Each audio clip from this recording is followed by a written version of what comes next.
Sunod-sunod na tumango ang ulo ni Nati, ngunit hindi siya interesado na pag-usapan nila ito. Malambing ang paninitig na hinaplos niyang ulo ni Gaston. Lumamlam pang tingin ng lalaki sa mukha ni Nati na halatang hindi na makapaghintay na ang kininang katawan ni Nati. Since nag-enjoy na ako doon, ikaw naman ang gusto kong mag-enjoy ngayon. Kagat pa ng labi ni Nati na nakuha naman kaagad ni Gaston ng kahulugan kung kaya natawa na siya ng mahina. Talaga? Upang patunayan ni Nati ang kanyang sinabi, siya nang kusang humalik sa labi ni Gaston. Hinila niya ito sa leeg upang mas lumapit sa kanya. Hindi naman siya binigo ni Gaston. Ilang sandali pa'y nagawa na nilang mahubaran ng damit ang bawat isa na basta na lang inihagi sa sahig. Sinulit nilang pangungulila na kanilang naramdaman ng mga araw na magkahiwalay. Nilak mo bang pinto? Tanong ni Nati na biglang maalala yon. Nasa gitna na sila ng kasarapan ng kanilang pagniniig nang maalala niya yon. Ungol ni Gaston na muli pang tinuloy ang kanyang ginagawa. Bagsak parehas ang kanilang katawan nang matapos yun. Biglang nakaramdam ng pambihirang antok si Nati na para bang ilang araw na siyang walang tulog kung kaya naman hindi niya na nagawa pang magsuot ng damit. Si Gaston na ang naglinis ng kalat na kanilang ginawa noon. Bukas na ako magkakwento ng ibang nangyari. Antok na ako. Napangiti si Gaston nang makitang itsura ni Nati na ubos ang lakas. Parehong wala pa ring saplot ang kanilang katawan na natatakpan lang ng makapal na comforter na gamit nila. Okay, Natalia, sleep well. The moonlight peeked in through the window, revealing a spring scene. The man lifted a corner of the tin quilt and looked at her intently in the dark. He felt so calm in his heart that he almost felt like he had lost something and found it again. Tama niyang pagbabago sa ugali ni Nati. He liked it. It was because of her growth that their relationship became more clear, easy, and stable. I love you, Nati. Mahina niyang sambit na hinalikan pa ng puno ng pagmamahal ang noon nito. The sun shone on the bed. Hindi sinara ni Gaston ng bintana kung saan tanaw ang liwanag ng buwan na nagdaang gabi kung kaya naman pagsikat ng araw, agad din na pumasok ang liwanag doon. Wala na sa tabi niya si Gaston. May suot na rin siyang damit, katabi niya na sa higaan si Gavi. Himbing na himbing pa ang tulog na, malamang ay si Gaston ang may gawa kung bakit naroon ito. May isang tangkay ng bulaklak sa tabi niya na alam niyang galing din yon sa lalaki. Tsk, porket may napagbigyan kagabi, kaya siya may pagganito. Nguso na ni Nati na inamoy ito.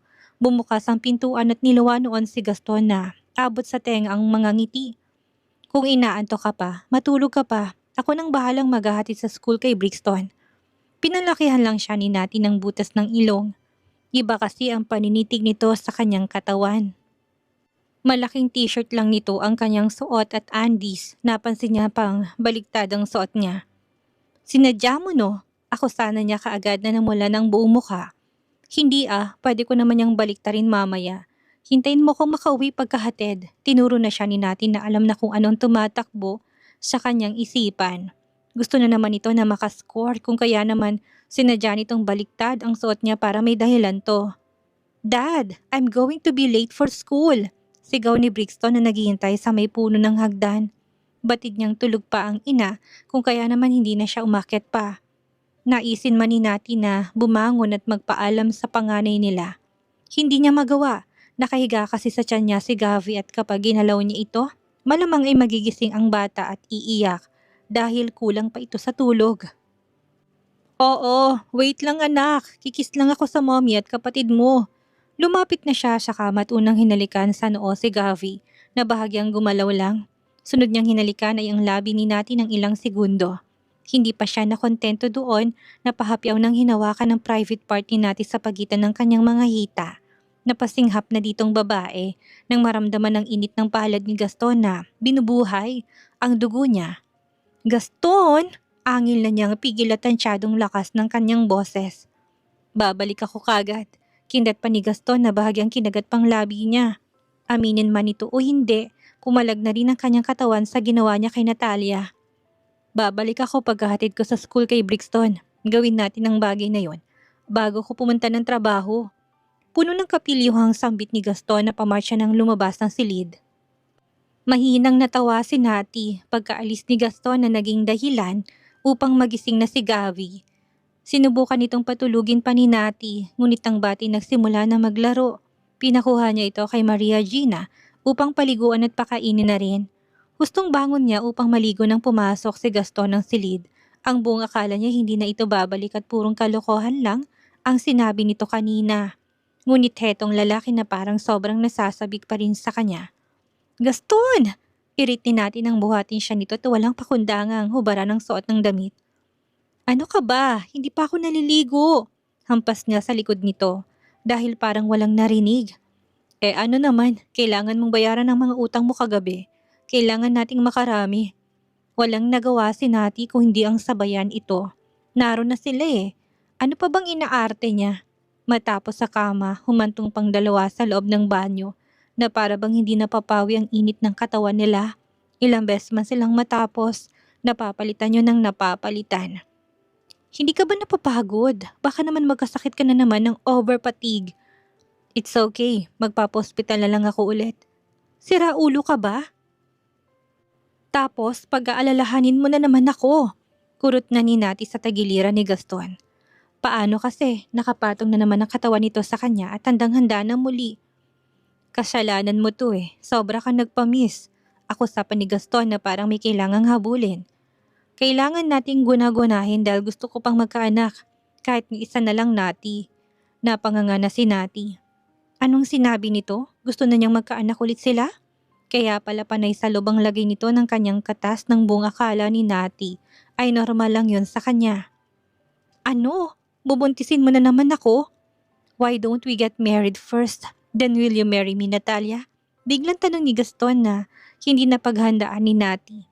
Hindi kasi ganoon ang proposal ni Gaston dati. Subalit kailangan pa ba nito? Again, please marry me again, Nati. Marry me. Madamdamin na puno ng emosyon na tanong pa ni Gaston na hindi inaalis ang paningin. Mula sa mukha ni Gaston ay lumipat ang mga mata ni Nati sa isang kamay ng dating governor kung saan may hawak itong isang gold ring. Hindi niya alam kung saan ito galing na para bang pinaghandaan itong mabuting proposal niya. Yun nga lang hindi kagaya ng dati na maraming nakakaalam. This time silang dalawa lang. Ang venue sa loob lang din ng silid nila. Bumangon si Nati kung kaya naman napaayos na rin ang upo si Gaston. Kapwa wala pa rin silang saplot sa katawan na para bang ang tanawing yon ay normal na rin sa kanilang paningin. Of course, ex-Governor Barcelo. Naluluhang umang na niya ng daliri sa harapan ni Gaston. Inilagay na ni Gaston ang singsing sa daliri ni Nati na matagal-tagal na ring walang singsing. Pagkatapos noon ay mahigpit na siyang niyakap ng lalaki. Ginantihan naman to ni Nati na sa mga sandaling yun ay parang sasabog ng kanyang puso sa labis na galak at excitement doon. I'll be your good husband and responsible daddy of Brixton and Gavi, Nati. Naiyak na rin si Nati doon, nadala sa emosyong pinapakita sa kanya ni Gaston. Tahimik na tinignan siya ni Gaston habang pinagmamasdan ng babae ang singsing sa kanyang kamay. Basta kaming palagi mong uunahin, Gaston. Hindi mo na kailangan pang mangako ng kung ano-ano sa akin. Gawin mo kaming priority. Kung may mga choices between your family, always choose us. Doon pa lang, masaya na ako. Maligaya ng mga anak natin. Lagi mo kaming piliin. Paulit-ulit na tumango si Gaston na pilit na sinisiksik yun sa kanyang isipan. Muling inangkin ang labi ni Nati na kaagad namang tumugon. Walang pag-atubiling gumanti sa ginagawa ni Gaston. Tanghali na nang nakapasok ng trabaho si Gaston na nagpa siyang magbukas ng office branch nila sa Batangas dahil sa kanyang isipan ay nais niya na munang mamalagi sa lugar na to upang makasama ang kanyang mag-iina. Pagdating ng hapon ay sinundo niya sa school si Brixton. Maligaya silang sabay-sabay na kumain ng hapunan. Napansin ni Brixton ang singsing ng ina niya. Mommy, galing yan kay Daddy? Tanong ng anak habang nasa sala sila at nasa kusina naman si Gaston. Kumukuha ito ng prutas na magiging dessert nila habang nanonood ng cartoon movie. Bagay ba sa kamay ng mommy? Sunod-sunod ang naging pagtango ni Brixton. Maligaya na rin ang kanyang muka. Bagay na bagay, mommy! Nang sumapit ang gabi ay hinayaan nilang dalawa ni Gaston na matulog sa silid ng mga anak. Hindi pa rin makapaniwala si Nati na may singsing na naman ang kanyang daliri na bigay ni Gaston. Hindi yun ang dating singsing na ginamit nila. Bago yun na halatang pinasadya pa. Kinabukasan pagkagising niya ay wala na sa tabi nilang mga bata. Ang unang tiningnan ni Nati ang kamay kung saan ay nakita niyang naroon pa rin ang suot niyang singsing. Ginawa niya ito sa pag-aakalang baka bahagi lang na magandang panaginip ang mga nangyari sa kanila. Gising ka na? Napalingon na si Nati sa gilid niya kung nasan si Gaston. Ang bunga kala niya tulog pa ito dahil kanina'y sarado pang mga mata ng lalaki bagamat nakayakap ang kamay sa katawan niya. Marahan niyang tinango ang ulo. Hindi pa rin napapawi ang matingkad na ngiti sa labi niya. Gaston, may tatanong nga pala ako sa'yo. Huwag ka sanang magagalit. Tumagilid na si Nati paharap kay Gaston na biglang naging seryoso ng muka. Ano yun? Yung bata na inampunin na Conrad, kumusta na siya? Magaling na ba? Ilang segundong pinroseso ni Gaston ang kanyang katanungan. Alam niya na si Seskang tinatanong nito nang buong akala niya hanggang sa sandaling iyon ay galit pa rin dito si Nati. Oo, kapag tuluyan ang gumaling ang binti niya, pupunta sila ng ibang bansa para sa speech recovery treatment niya. May nakausap na akong doktor na kakilala nung doktor na ni-refer mo. Alam na rin yon ng asawa ni Conrad. Tatagal daw yon ng ilang taon ng gamutan. Pero willing naman ang asawa niya na samahan ng bata. Nag-pledge ako nang bahala sa bayad. It's okay. Hindi mo kailangan magpaalam sa akin pagdating sa pera. Ngumiti si Gaston na titig pa rin ng mukha kay Nati. Masaya siya na hindi na ito galit sa bata. Ang laki na talaga ng pinagbago ng babae. Ganun pa man hindi niya pwedeng abusuhin. Gusto ko yung malaman mo dahil hindi magtatagal ikaw nang hawak ng pera ko. Ang pera ko ay pera mo rin. Tapos yung pera mo, hindi ko yan papakailaman. Pera mo lang yun. Pabirong inirapan na siya ni Nati. May pera rin naman siya. Anong gagawin niya sa pera ng lalaki? Hindi naman din yun ang habol niya. Saka nagtatanong lang naman siya tungkol sa bata. Tss, hindi ako interesado sa pera mo. Tinakpan ng daliri ni Gaston ang bibig ni Nati gamit ang kanyang hintuturo. Pera nating pareho, Natalia. Magmula ng araw na yon ay naging smooth pa ang mga nangyayari sa kanilang pamilya. Ilang beses na nilang napag-usapan. Nasasabihin nila tungkol sa kanilang pagpapakasal muli sa pamilya. Humahanap lang sila ng pagkakataon. Bumalik sa trabaho si Nati. Ganon din si Gaston. Salitan sila sa paghahatid at pagsundo kay Brixton sa school. Naging normal ng lahat nang magkaroon ng team building ang team ni Nati sa Lawag. Kinansel ni Gaston lahat ng schedule niya upang sumama lang silang mag-aama kay Nati patungo sa nasabing lugar.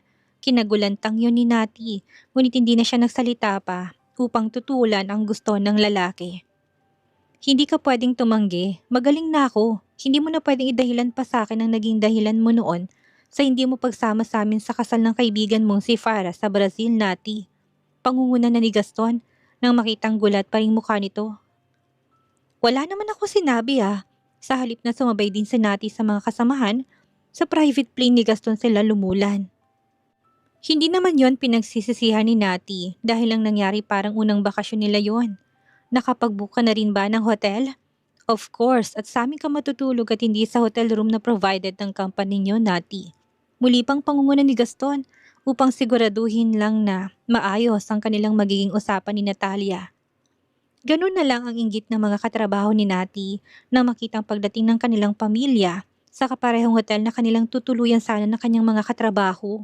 Hindi man sila direktang magsalita ay nakikita ni Nating ebidensya sa kanilang mga mukha, lalo na't ang karamihan sa kanila ay may kanya-kanya na ring pamilyang kagaya niya. Matapos na tumango sa kanila ay diretso silang pumasok sa ukupahin nilang suite. Naghilo lang sa kanila si Nati at nangakong hindi siya malilate sa magiging itinerary nila kinabukasan na siyang simula rin nila. Anong gusto mo unang gawin natin?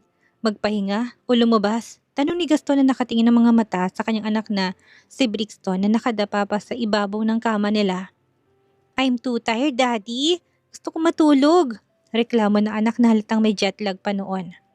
Ha? Gusto mong matulog? Yun ang ginawa mo buong biyahe natin patungo dito. Pinasigla pa ni Gaston ng kanyang boses upang ipaintindi yun kay Brixton. Come on, Brixton. Oo nga, labas na tayo anak. Misa lang tayong gumala. Saka itong unang beses na nag-out of town tayo. Kasama si Gavi. Lubusin na natin ng sandali.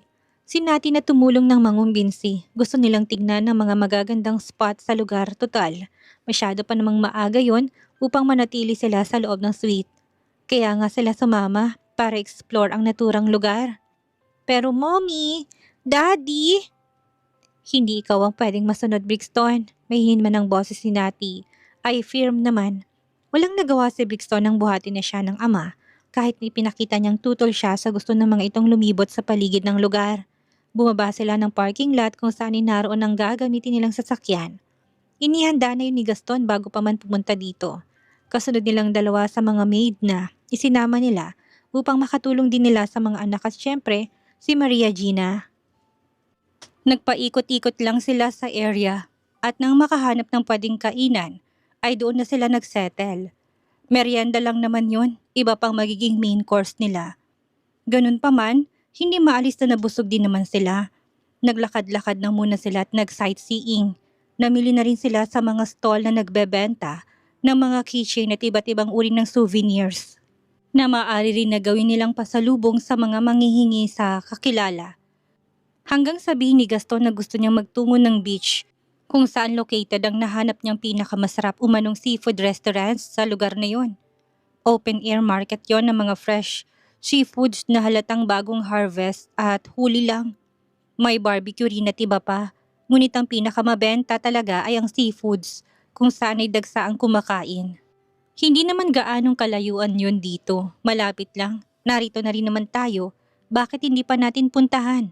Si Gaston na minaman ni Obra na paalis sa lugar na yon ang sasakyan nila. Ang naabutan pa nila ay maraming nakapila upang matikman lang ang dinarayong kainan sa nasabing lugar. Subalit tamang naging desisyon ni Gaston. Sobrang nagustuhan nga ni Nati at ng mga batang lugar at maging ang mga pagkain na kanilang in-order. Dapit hapon pa lang noong marating nila ang lugar, nag-aagaw ang dilim at liwanag. Masarap sa pakiramdam ang medyo maalat na halik ng hangin sa kanilang balat. Una nilang ginawa ay ang kumain sa pangambang baka maubusan dahil sa baha pa rin ng mga dumarating na mga customers. Gaston even wanted to have a glass of cold beer after nilang mabusog na kaagad pinigilan ni Nati. Hindi ka pwedeng uminom. Alam mo may iinom kang gamot, hindi ba? Huwag matigas ang ulo. Pandidilat ng mga mata ni Nati kahit nakaharap nilang mga maid na kasama't mga anak. Pinagpalit niya ang kanilang baso kung saan ang laman ng kanya ay tubig. Hindi niya namalay na nag-order noon si Gaston dahil sa sobrang libang niya sa panunuri ng buong paligid ng lugar. Marami ang kumakain doon, may locals at mga foreigners tourist ang makikita sa lugar. Oo na, akala ko naman kasi makakalusot. Tawa pa ni Gaston na nilingon na si Brixton na biglang tumawa na halatang tuwang-tuwa sa malambing na kulitan ng kanilang mga magulang. Anong nakakatawa na Talyo? Masaya ba na makitang inaandar ako ng mami mo ha, anak? No daddy, pigil pa rin ang ngisi ng bata na halatang hindi nagsasabi noon ng totoo. Hindi ka makakalusot sa mga mata ko, akong iinom nito. Pagkasabi ni Nati noon ay nilagok na ang alak ng beer. Pagkatapos sinarap na niya si Gavi at binigyan ng minalatan niyang hipon. Tss, oo na, huwag mo nang ipagsigawan na gusto kong pumuslit na uminom ng alak. Matapos nilang kumain ay lumapit pa sila sa buhanginan.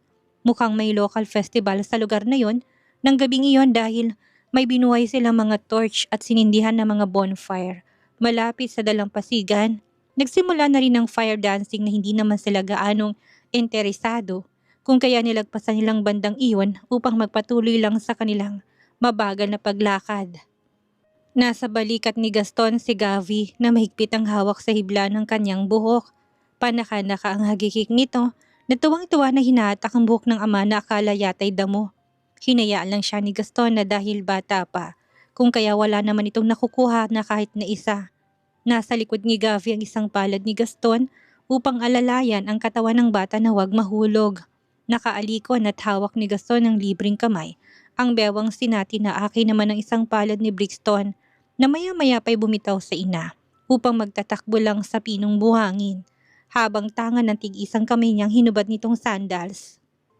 Sa likod nito ay kasunod ang mga maid nilang kasama upang mapanatili lang na safe doon si Brixton. Brixton, huwag kang lalayo. Huwag ka rin magbabasa ng damit. Wala kang baong pamalit. Yes, mommy. I just want to play in the waves. Maya-maya pa'y nagpababa na rin si Gavi. Sumunod na sa kapatid kong kaya mas naging alerto ang mga maid sa pagbabantay sa kanilang dalawa. Naiwan naman hindi kalayuan sina Gaston at Nati na naupo na sa buhangin matapos na ilatag ang dala nilang manipis na beach mat. Nasa sakyan na yon ng may-ari umano ay pamilya na madalas ding mamasyal sa tabi ng dagat. Magkatabi na silang naupo kung saan ay tanaw na tanaw ang mga anak nilang nagpapahabol sa maliliit na hampas ng mga alon habang malakas na umiirit. Dama ng kasiyahan sa mga tawa. It would be nice for us to be like this forever, Gaston. Mahinang bulong ni Nati na nilagay ng ulo niya sa isang balikat ng lalaki. Pinatulis pa niyang kanyang nguso habang pinagmamasdan pa rin ng mga anak. Hindi ba? Ang simple lang. Papanoorin natin silang sabay na lumaki na parang ganito. Kada weekend, may ganap tayo. Mabilis lang ang panahon, hindi natin namamalayan. Dalaga at binata na sila kaagad.